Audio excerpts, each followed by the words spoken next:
we are discussing about data analysis, data science. Actually data science की जो batch है ना, इसमें हम बेसिकली जो पढ़ेंगे डेटा एनालिटिक्स वाला पार्ट पढ़ेंगे। डेटा एनालिटिक्स, डेटा साइंस में बेसिकली बेटा देखो ध्यान से, डेटा साइंस की जो हमारी क्लासेज होती हैं उसमें प्री रिक्विजिट क्या है। यदि डेटा साइंस की कॉन्सेप्ट को इम्प्लीमेंट करना चाहें या डेटा साइंस को यदि डिस्कस करें तो सबसे पहले प्री रिक्विजिट क्या है? What is the prerequisite? Data. If we have data, then we can do whatever thing. सबसे पहले इसमें important क्या बेटा? डेटा साइंस है ना, डेटा इंपॉर्टेंट है। या फिर आपका डेटा एनालिसिस भी है लेट से, तो इसमें भी प्रीरिक्विजिट क्या है? डेटा। यदि आपके पास डेटा है देन आप you can do whatever things, yes और नो। यदि आपके पास डेटा नहीं है तो you can not do anything. Just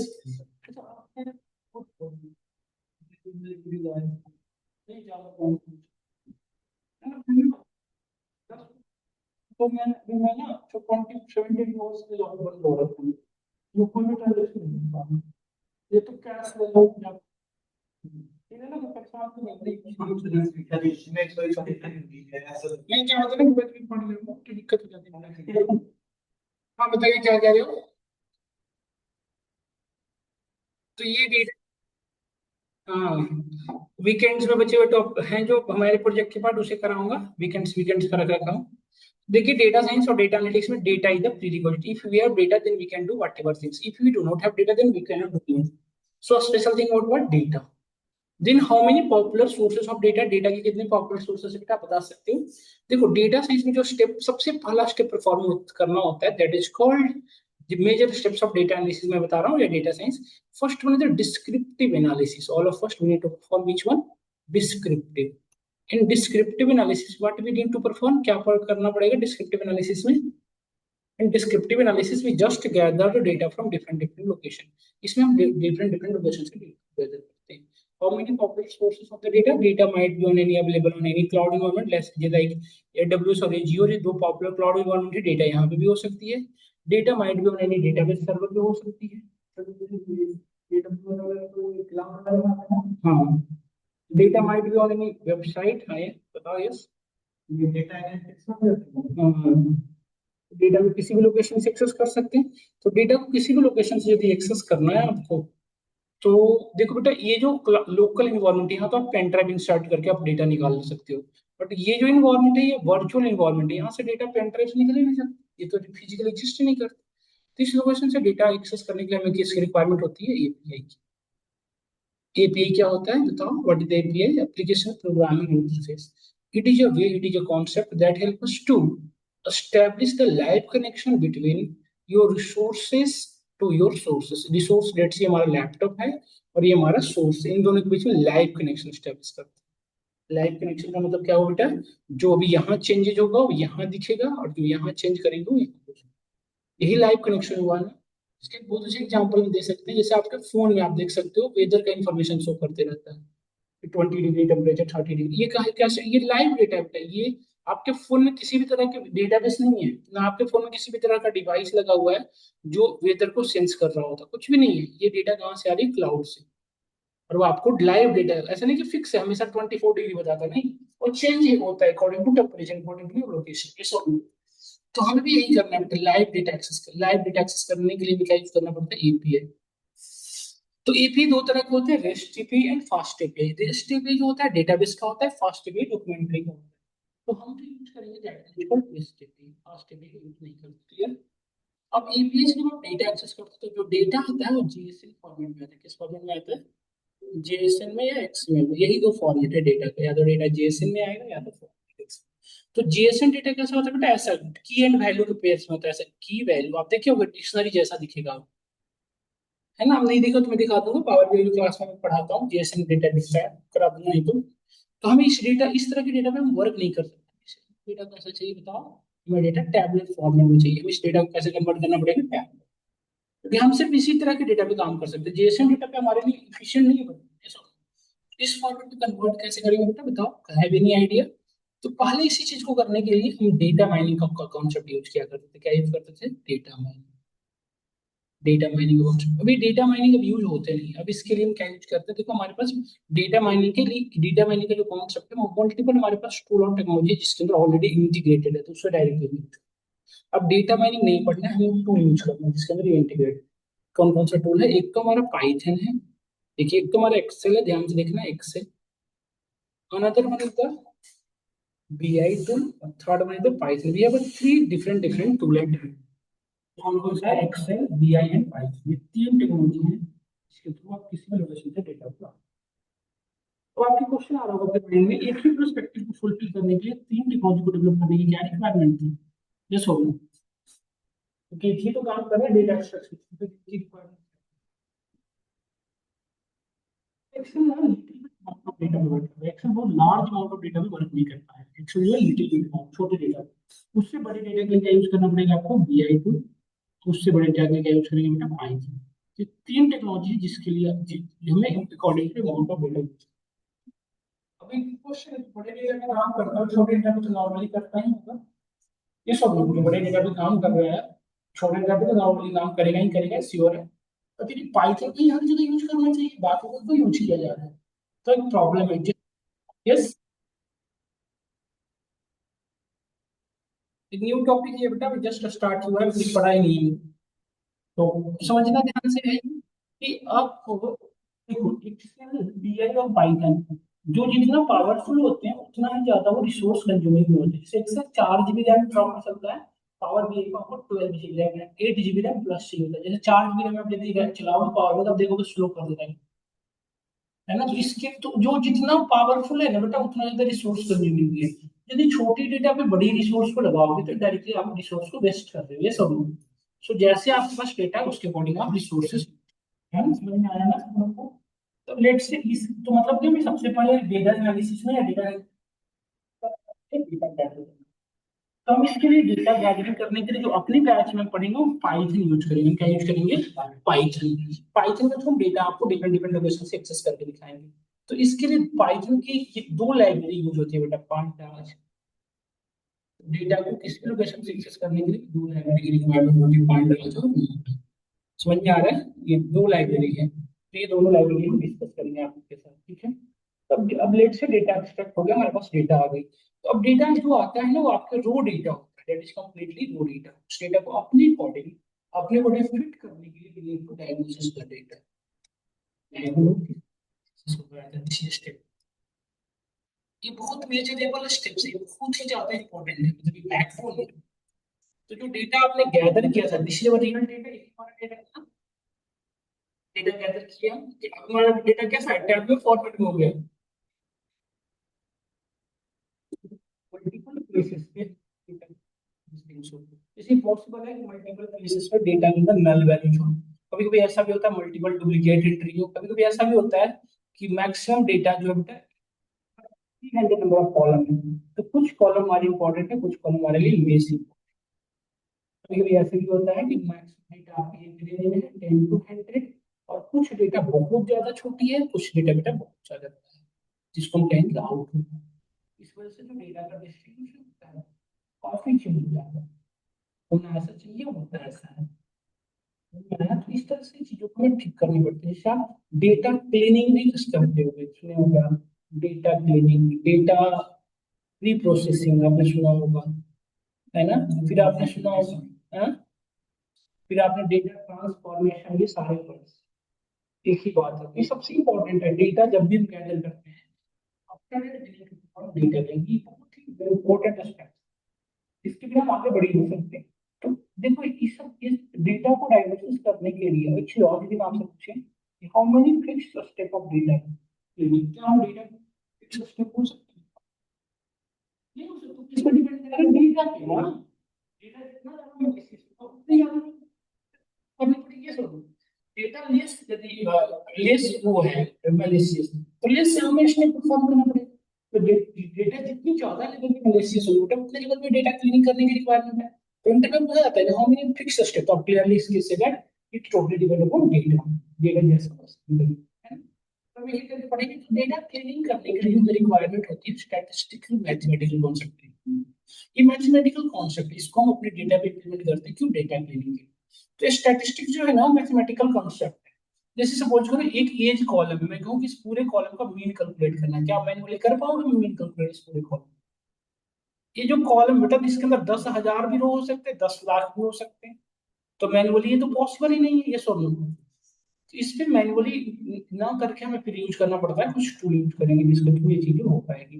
कौन कौन सा टूल है ये काम करने के लिए? एक्सेल के थ्रू भी कर सकते हैं, बीआई टूल के थ्रू भी कर सकते हैं, और पाइथन। ये तीन ऐसे टूल हैं जिसके थ्रू आप ये तीनों चीजें परफॉर्म कर सकते हैं।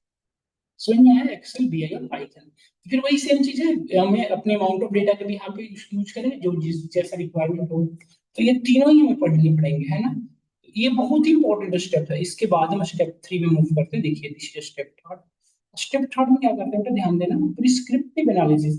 देखो 1 और 2 मैंडेटरी है, मतलब 1 के बाद 2 होगा, 3 और 4 जो है ऑप्शनल है, रिक्वायरमेंट पर डिपेंड करते हैं। तो स्टेप थर्ड में हम इसको रखते हैं प्रिस्क्रिप्टिव एनालिसिस को, जो हम इस बैच में करेंगे उसको बता। अच्छा ये भी है, ये बताओ, डायग्नोसिस एनालिसिस जो डेटा क्लीनिंग का पार्ट है हम किसके थ्रू करेंगे? पाइथन के थ्रू, इसी के थ्रू करेंगे। इसके लिए कौन कौन सी लाइब्रेरी आपको यूज होगी? इसके लिए आपको numpy भी यूज होगी, pandas भी यूज होगी, और एक लाइब्रेरी है scipy, ये यूज होता है। इसके अंदर सारे,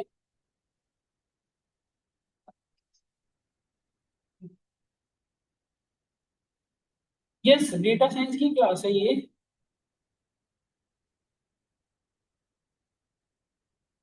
अभी ज्यादा लेट नहीं हुई है आप लोगों के तरीका, बस कल ही स्टार्ट किया हूँ। और ये चीजें आप पहले पढ़ रहे हैं। हर बैच में मैं इसको बताता हूँ, डेटा साइंस वाले में हर बैच में ये भी। हाँ, तो वो अभी स्टार्ट हो पाएगा। तो प्रिस्क्रिप्टिव एनालिसिस नाम से होता है प्रिस्क्रिप्शन रिपोर्ट जनरेट करना। मतलब जो हमारे पास डेटा था ना, ध्यान से देखिएगा, ये जो डेटा था आपको, इस डेटा पे प्रिस्क्रिप्शन रिपोर्ट जनरेट करना। प्रिस्क्रिप्शन ध्यान से देखिए, डेटा क्लीनिंग के बाद का स्टेप है, without data cleaning. Data cleaning analysis इसके बाद इसकी क्या करते हैं, जैसे हम रियल लाइफ डॉक्टर के पास जाते हैं, तो आपको ऑडिटर कभी कभी रिपोर्ट बनाता है ना कि आपको ये सारी मेडिसिन खानी चाहिए, ये सब छोड़नी चाहिए। तो सेम थिंग यहाँ भी है बेटा, आपको प्रिस्क्रिप्टिव एनालिसिस में भी वही करनी पड़ती, वही करते हैं। जैसे डेट से हम आपको बिग मार्ट की डेटा प्रोवाइड किया 2022 से लेके अभी तक की डेटा प्रोवाइड की, डेट से अभी तक की डेटा प्रोवाइड की। तो आप इसको, यदि हम आपसे कहें कि तो आपको ईयरली बेसिस पे एनालाइजेशन करनी, 2022 में कितनी, 23 में कितनी, 24 में कितनी सेल, तो आप इजीली कर सकते हो। 2 मिलियन, 3 मिलियन, ये टेबल के भी आप इस तरह का डेटा बना सकते हैं। इसी टेबल को हम इस तरह से चार्ट में रिप्रेजेंट कर सकते हैं, जब ज्यादा यूजर को समझ में आएगा। तो डेटा का जो रिप्रेजेंटेशन है ना, डिफरेंट डिफरेंट इशू होता है डिस्क्रिप्टिव एनालिसिस। जैसे अब ये हम अभी अभी कर रहे थे मंथ, ईयर वाइज, इसको मंथ वाइज भी कर सकते हैं। तो मंथ वाइज मैंने ऐसे कर लिया, जनवरी, फरवरी, मार्च, अप्रैल से लेकर दिसंबर तक की डेटा बना लिया। और इधर 1 मिलियन, 2 मिलियन, 3 मिलियन ये हम बना दिखा सकते हैं। This line representing the sale of 22, this line representing the sale of 23, और दिस लाइन रिप्रेजेंटिंग द 24, है ना? और दिस लाइन पर 2040, तो ये बता सकते हैं सभी को कौन सा मंथ, जुलाई चल रहा है, तो जुलाई पिछले 3 महीने में हमारे सेल, 3 सालों में सेल क्या हुई थी, बता सकते हैं देख के चार्ट को, ये सब नहीं। तो इस तरह फिर अब यदि बेटा आपको देखना होगा कैटेगरी वाइज सेल क्या था, तो पाई चार्ट के थ्रू देख सकते हैं, पाई चार्ट बना देंगे। यहाँ पे cloth section, electronic section, food section, इस तरह के आप बना लिए। ग्रोसरी सेक्शन, तो जिसपे परसेंटेज में दिखा देगा तीनों साल का। लेट से 22 का है, ये 23 का बना दिया, और ये 24 का बना दिया, इस तरह से दिखा सकते हैं जी। ये सब बताओ। तो इस इसको ना, इसको आप कहते हो बार चार्ट, इसे आप कहते हो लाइन चार्ट, पाई चार्ट, ये सब अलग अलग। इसको टेक्निकली हम क्या कहते हैं, विजुअल्स, इसको एक लाइन में क्या कह सकते हैं, ऑल आर द विजुअल्स। और ये जो प्रोसेस है विजुअल्स बनाने का, दैट इज विजुअलाइजेशन। इसी को कहते हो, सुने होंगे आप, डेटा विजुअलाइजेशन। तो डेटा विजुअलाइजेशन किसे कहते हैं? Data representation in the form of chart and in the form of float is called data visualisation. तो data visualisation is not a different thing, but कब होगा? After diagnosis analysis. Diagnosis analysis के पहले हम नहीं कर सकते। तो ये अपने अकॉर्डिंग, इसी में आप सुने होंगे डैशबोर्ड वगैरह बनाते हैं, तो यही सब बनाएंगे। इसको करने के लिए ये भी चीजें हम कैसे इम्प्लीमेंट करेंगे इस बैच में, पाइथन के थ्रू ही करेंगे। तो पाइथन की कौन सी लाइब्रेरी इसके लिए हेल्प करेगी आपको? सीबॉर्न, आपने सुना भी होगा, सीबॉर्न और मैटप्लोट्लिब, ये दो लाइब्रेरी है जिसके थ्रू हम आपको अपने अपने डेटा पे डिफरेंट डिफरेंट प्लॉट करके देखेंगे, डिफरेंट डिफरेंट चार्ट बना कर देखेंगे, ठीक है? ये दो लाइब्रेरी है। अब ये स्टेप जो है अपने को स्टेप 4, स्टेप 3 यदि करना था, तो स्टेप 3 करेंगे, तो इसके स्टेप 2 के बाद स्टेप 4 भी आप कर सकते हो। स्टेप 4 है प्रिडिक्टिव एनालिसिस, बता देता हूँ, ये इस बैच में भी ये चीज नहीं पढ़ेंगे, बट आपको आइडिया होना चाहिए इसलिए मैं बता देता हूँ। प्रिडिक्टिव एनालिसिस नाम से पता चल रहा है क्या करेगा, ये प्रिडिक्शन का काम करेगा। प्रिडिक्टिव एनालिसिस का नाम से पता क्या चल रहा है, प्रिडिक्शन का काम करेगा। प्रिडिक्शन क्या होता है, जैसे मैंने आपको एक वैल्यू दिया 1011, नेक्स्ट वैल्यू मैंने लिखा 1015, तो इसमें आप क्या नेक्स्ट वैल्यू बता सकते हो क्या होगा? क्या होगा बताएं? 1019 नहीं तो होगा नहीं, यही सेम काम, इसी को इसी काम को हमारा काउंट करता है मशीन लर्निंग एमएल। ये क्या करता है, बट ये कब ऊपर प्रिडिक्टिव एनालिसिस कब करोगे? स्टेप 2 के बाद, स्टेप 2 के बिना डेटा किसी के बाद में सारे स्टेप्स हैं। तो स्टेप 3 यदि आपको प्रिडिक्शन करवाना बेटा तो 2 के बाद 4 में आ जाओ, यदि नहीं करवाना तो स्टेप 2 के बाद 3 में आ जाओ सीधा। ये सब आप पे डिपेंड कर रहा है नहीं। तो इसमें होता क्या है कि जैसे ये जो आप पैटर्न से रियल लाइफ में घरों में देखे होंगे, जो जो सीनियर सिटीजन होते हैं वो बादल को देख के हवाओं को देख बताते हैं कि बारिश होगी या नहीं होगी। वो क्या वो किस क्या एनालाइजेशन की भी आप बताते हैं पिछले 10-50 सालों में तो उनकी बात की भी आप पढ़ रहे हो बताते हैं। तो ये सेम काम करता है हमारा मशीन लर्निंग। वो क्या करता है, तो इसके अंदर की जो डेटा है ना उसके उसके हिडन स्ट्रक्चर को फाइंड आउट कर लेता है। और अब आप न्यू डेटा जब आप प्रोवाइड करेंगे तो उसमें वो प्रिडिक्शन देता है। समझ में आया? ये जो प्रिडिक्शन है वो एक हाइपोथेसिस वैल्यू है। प्रिडिक्शन क्या है? Hypothesis value. तो ये हाइपोथेसिस जो है ना उसकी एक्यूरेसी होती है, कितनी परसेंट सही है। यदि एक्यूरेसी 100% सही है, मतलब जो आप कह रहे हो 100% सही, बट ये पॉसिबल नहीं है। हम कितने परसेंट सही कर सकते हैं? 98%। कितने परसेंट सही कर सकते हैं? 2% स्टिल लैग होता है, 2% हमारा लैग होता है। तो मशीन लर्निंग को वहां यूज नहीं करें जहां पे आपको 1% भी एक्सेप्टेबल हो। ये 2% लैग कहाँ होता होगा बताया? जैसे यूट्यूब रिकमेंडेशन सिस्टम, आप वीडियो आप देख रहे हो उसी के सिमिलर वीडियोज आते हैं, कभी कभी बिल्कुल अनरेलेवेंट वीडियोज भी आ जाते हैं। फिर आपके वेदर फॉरकास्ट जैसे आपको बताता है कि 4 आवर्स बाद रेनी सीजन है, जनरली होता भी है। कभी कभी एकदम से देखे होंगे कि तेज धूप है और बारिश की प्रेडिक्शन आ रही है। ये सब चीजें यही 2% लैग की वजह से होता है, 98% केसेस में सही होता है। ये समझ में आ रहा है आपको ये चीजें? तो मशीन लर्निंग को ह्यूमन से रिलेटेड, जहाँ पे ह्यूमन बीइंग से रिलेटेड कुछ भी सिनेरियो वहां पे से यूज करेंगे। तो उस सिनेरियो में क्या यूज करेंगे बेटा? Deep learning. There is another concept that is called deep learning. It is similar to machine learning but इसमें ये आपको 99.9% तक एक्यूरेट करता है। Deep learning is more reliable, more powerful than machine learning. But यदि ये पावरफुल है ना तो रिसोर्स कंज्यूमिंग भी है, बहुत ज्यादा कॉम्प्लेक्स कॉन्सेप्ट। जैसे कि देखो अब हमें पता है कि 2% लैग कर रहा है, तो फिर मशीन लर्निंग तो अब तक बंद हो जाना चाहिए नहीं। डीप लर्निंग जितना एक्यूरेट रिजल्ट देता है उससे ज्यादा उसकी कॉम्प्लेक्सिटी, उसकी इम्प्लीमेंटेशन बहुत ज्यादा है ना। बट ये डीप लर्निंग के अंदर फिर एबिलिटी भी मिल जाता है। मशीन लर्निंग जो प्रायर डेटा पे बेटर प्रेडिक्शन कर सकता है, न्यू डेटा पे प्रेडिक्शंस की फेलियर हो जाती है। इनकी क्या सेंस इस बात का है? इस बात की क्या सेंस है? इसलिए अभी हम लोग जितने भी जो अभी तक हमने एनिमल देख रखा है, तो वो यदि आपके सामने है तो आप प्रेडिक्शन कर सकते हो कि करना क्या है। नहीं, जैसे आपको अभी तक जितने भी एनिमल देख रहे हैं उसमें से कोई आ जाए तो आप डिसाइड कर सकते हो कि करना क्या है, कि भागना है या उसे भगाना है। लेट्स से हमने कभी को ऐसा कोई क्रिएचर है जिसे हमने कभी नहीं देखा, तब भी आप उसके टीथ नेल्स माउथ भी यहाँ पे जजमेंट करते हो कि करना क्या है। तो ये काम मशीन लर्निंग नहीं कर पाता है। जैसे डेटा देख रहता है उस पर तो वर्क कर ले पाएगी, कोई ऐसे डेटा जो कभी नहीं देखा उसने, उस सिनेरियो में अनएक्सपेक्टेड रिजल्ट जनरेट कर, अनवांटेड जो नहीं भी होना चाहिए वो भी कर सकता। बट यही काम डीप लर्निंग कर देगा प्रॉपर। डीप लर्निंग हमारा माइंड काम करता है ना वैसा काम करता है। डीप लर्निंग एक बहुत अच्छा काम, इसी से एक नया कॉन्सेप्ट आपने सुना होगा, एआई डेवलप हो रहा है। 3 तरह के एआई जो जनरली यूज हो रहे हैं, जनरेटिव एआई, कर्सर एआई, और एक आपने सुना होगा ओपन एआई, है ना। तो ओपन एआई बेटा चैट जीपीटी वाला पार्ट, जहां पे आप प्रॉब्लम लिखते हो सॉल्यूशन देता है, कहीं ज्यादा सॉल्यूशन देगा यूज करो। कर्सर एआई जहां पे प्रॉब्लम उसी में से इंटीग्रेट करा के प्रॉब्लम ऑटोमेटिकली सॉल्व। जनरेटिव है ये न्यू प्रॉब्लम स्टेटमेंट के आप न्यू सॉल्यूशन जनरेट करेगा। मतलब जैसे हम लोग फेस का फोटो क्लिक करके रख हम ट्रेंड करा दिए, अब हमें से कोई पीछे से भी खड़ा है तो उसका आगे का प्रेडिक्शन बता देगा कि दिस पर्सन इज दिस, मतलब उसका फेस क्रिएट कर देगा। समझ गए आप? तो this is a new thing deep learning. ये deep learning more powerful and more reliable. तो सीधे एमएल और डीप लर्निंग ये निकाला तो अलग बैचेज होते हैं। ये मशीन लर्निंग का तो होता है डीएल का, मैं ही कराता हूँ। डीप लर्निंग की बैच जो होती है यही की बैच होती है यहाँ डीप लर्निंग की बैच नहीं की है वो है। मैं भी कराता हूँ, हाँ होता है यार, कैसे नहीं। देखो इसके ईमेल के बाद ही डीप लर्निंग पढ़ सकते हो, स्टैटिस्टिक्स के बाद नहीं पढ़ सकते। रोड मैप है पाइथन। देखो इसको पढ़ने के लिए मैं सबसे पहले पाइथन करना पड़ेगा। हम लोग जो बैच ले रहे हैं मैं सबसे पहले पाइथन, पाइथन के बाद स्टैट्स, इसके बाद machine learning, इसके बाद डीप लर्निंग, इसका एक रोड मैप है, इसके पहले आप इसी को भी रिवोक नहीं कीजिए, इसी फ्लो में चलना होगा आपको। अभी यही तो स्टार्ट हुआ है, यही तो चल रही है, इसमें स्ट्रैटेजी तो पढ़ाएंगे हम।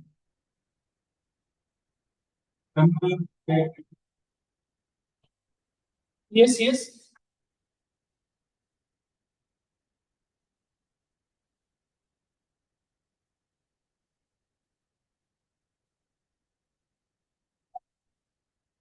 क्रिएटिव एआई और ये है कर्सर एआई। कर्सर एआई आपके प्रॉब्लम के साथ इंटीग्रेट हो जाएगा, जैसे आप जितने भी एप्लीकेशन डेवलपर हैं इसको अपने साथ इंटीग्रेट करा लेते हैं, जहाँ भी फ्रंट एंड बैक एंड में कहीं एरर आए तो इसको ऑटोमेटिकली सॉल्व करेगा। जनरेटिव न्यू थिंग्स जनरेट करने की एबिलिटी है ये, यूज करेंगे तो देखिए हम ऐसे ही पढ़ेंगे। सबसे पहले हम क्या पढ़ेंगे बेटा, डिस्क्रिप्टिव, देन हम पढ़ेंगे डिस्क्रिप्टिव के बाद डायग्नोसिस, और डायग्नोसिस के बाद पढ़ेंगे बेटा डिस्क्रिप्टिव। इसी बैच में यही तक रखेंगे, प्रिडिक्टिव एनालिसिस की बैचेज अलग चलेंगे। तो हम सबसे पहले कौन सा लैंग्वेज पढ़ना शुरू करेंगे बताओ। सबसे पहले हमने बताया आपको क्या पढ़ना पड़ेगा आपको, अंदाज, NumPy, फिर मैटप्लोट्लिब, कीबोर्ड, फिर हम स्टैटिस्टिक्स। क्योंकि स्टैटिस्टिक्स को इम्प्लीमेंट करने के लिए हमें ये लाइब्रेरी की रिक्वायरमेंट होगी, तो पहले फंडामेंटल्स बताएंगे तब यूज क्या है, ठीक है। तो इसको हम प्रॉपर